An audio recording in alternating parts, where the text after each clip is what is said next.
Olá, amigos.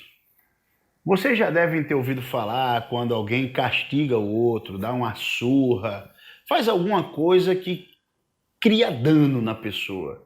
Aí diz, fulano foi punido. Bom, para nós da análise do comportamento, a punição é vista de uma maneira funcional. Punição significaria redução do comportamento, o comportamento-alvo que estamos ali observando. Se a gente bate, se a gente grita, se a gente xinga e esse comportamento não é reduzido, nós não vamos chamar isso de punição. Para que a gente entenda melhor o que é punição, acompanha então a gente hoje nesse vídeo para que a gente possa falar tecnicamente sobre punição, principalmente você que pretende reduzir a frequência do comportamento de alguém que te chateia. Em outras palavras, você que pretende manipular o comportamento de alguém. Vamos lá. É um prazer imenso estar aqui com vocês.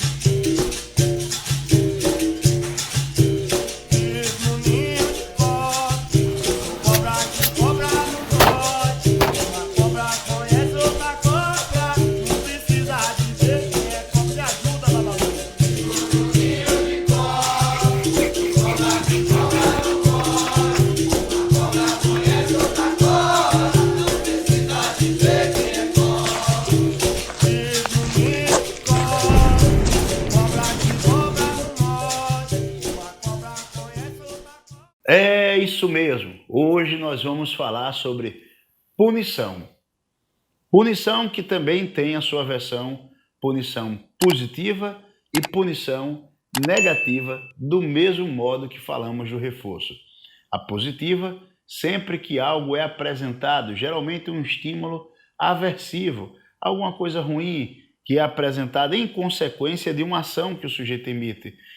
Em outras palavras, o sujeito faz alguma coisa, como dar um psiu para uma garota na rua, e o namorado desta garota vai lá e diz, eu não gosto de homens que dão psiu dessa maneira, e soca esse sujeito. Então veja, algo concreto aconteceu, e esse sujeito agora reduz a frequência do comportamento de ir lá e dar o psiu. Neste caso, nós estamos falando aí de punição positiva, porque algo foi apresentado.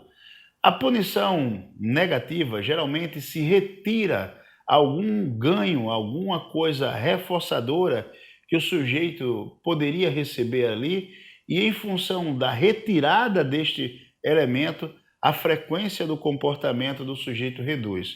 Digamos que, por exemplo, uma pessoa que tem retirado o seu salário, ela passa a reduzir a frequência do seu comportamento de trabalhar. Estamos falando, nesse caso, de uma punição negativa. Evidentemente, esses conceitos, em um teórico ou outro, vocês irão encontrar algumas diferenças. Por exemplo, quando se retira o reforçamento, a gente sabe que a consequência última deste processo é a extinção do comportamento. O que seria a extinção do comportamento? A extinção é quando o comportamento-alvo que nós estamos observando ali, ou seja, o comportamento que está em função daquela consequência, ele se reduz a níveis tais que se apresentam idênticos a antes de serem reforçados, ou seja, aparecem muito esporadicamente, de tal maneira que a gente pode considerar que ele já não existe. É isso mesmo. Falamos de extinção quando retiramos o processo consequencial, e o simples fato de reduzir a frequência podemos chamar de punição. Mas quando esse comportamento já não mais aparece, ou aparece em níveis muito baixos que não devem ser considerados, nós falamos que neste caso o comportamento entrou em extinção.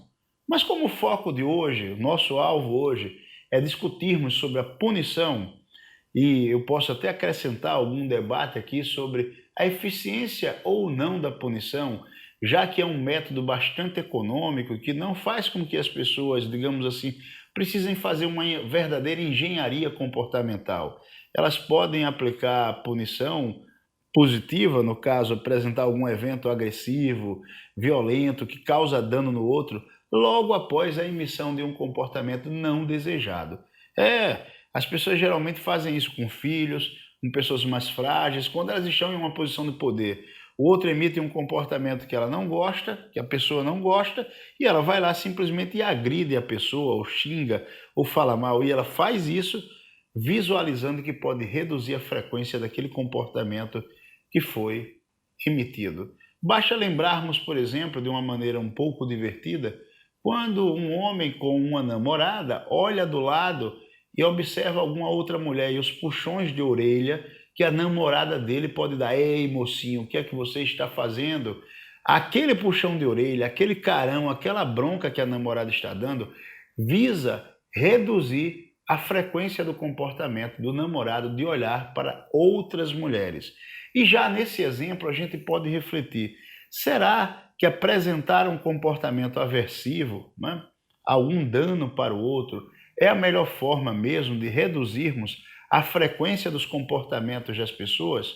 Skinner e muitos outros teóricos vão afirmar que esta não é a melhor fórmula para reduzir comportamentos.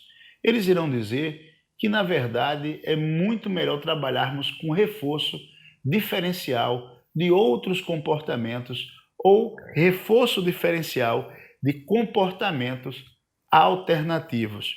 Podemos também trabalhar com reforço diferencial de comportamentos incompatíveis. Todos os conceitos que irei trabalhar muito mais minuciosamente em outros vídeos.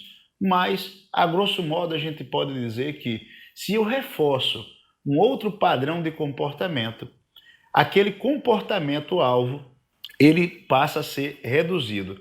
Deixa eu explicar isso em termos técnicos para você que gosta de acompanhar aqui o canal do Professor Tamuia. Eu vou apresentar aí, veja aí, vocês estão vendo um gráfico em que um animal, no caso aqui um ratinho, ele se comporta pressionando uma barra muito esporadicamente. Veja que os outros comportamentos de andar, coçar, levantar, eles têm uma frequência bastante elevada, enquanto o comportamento de pressão à barra, que neste caso aqui ainda não foi reforçado, é bastante baixo, ou seja, o gráfico aqui de barra, de pressão à barra, é muito baixo, o gráfico muito baixo mesmo. Mas, à medida que nós passamos a reforçar, ou seja, começamos a apresentar uma consequência para o comportamento do ratinho, veja agora o que acontece com esse gráfico. Observa aí, vê como o comportamento de pressão à barra sobe e os outros comportamentos se reduzem.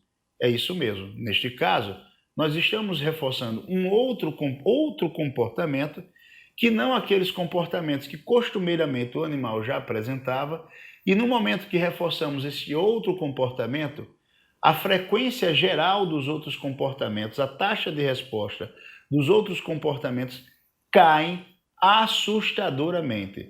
Bem, é isso que nós estamos falando, é muito mais saudável, gera muito menos efeito colateral utilizarmos dessa estratégia de reforçarmos outros padrões de comportamento quando queremos alterar o comportamento das pessoas. Voltando para o emprego prático, aquela namorada que puxou a orelha do namorado quando ele observou outra mulher passando, no lugar dela fazer isso, ela pode simplesmente reforçar cada vez que ele a admira ou reforçar cada vez que ele faz o esforço de renunciar a observar para outras mulheres. Ela pode fazer elogios a ele, dizendo assim: eu admiro você e gosto muito de você, porque você é um homem que se esforça para ter olhos só para mim. Esta sua conduta é exemplar e me deixa muito feliz com você. Veja, desta maneira, ela acaba reforçando cadeias de comportamento diferentes. Ela está valorizando um tipo de conduta que o namorado apresenta. À medida que ela reforça essas condutas, ela está com um reforço diferencial incompatível com o comportamento de observar outras mulheres. Vai aprendendo essas dicas que são muito melhores para modificar o comportamento das pessoas do que você simplesmente agredir as pessoas. Vamos em frente.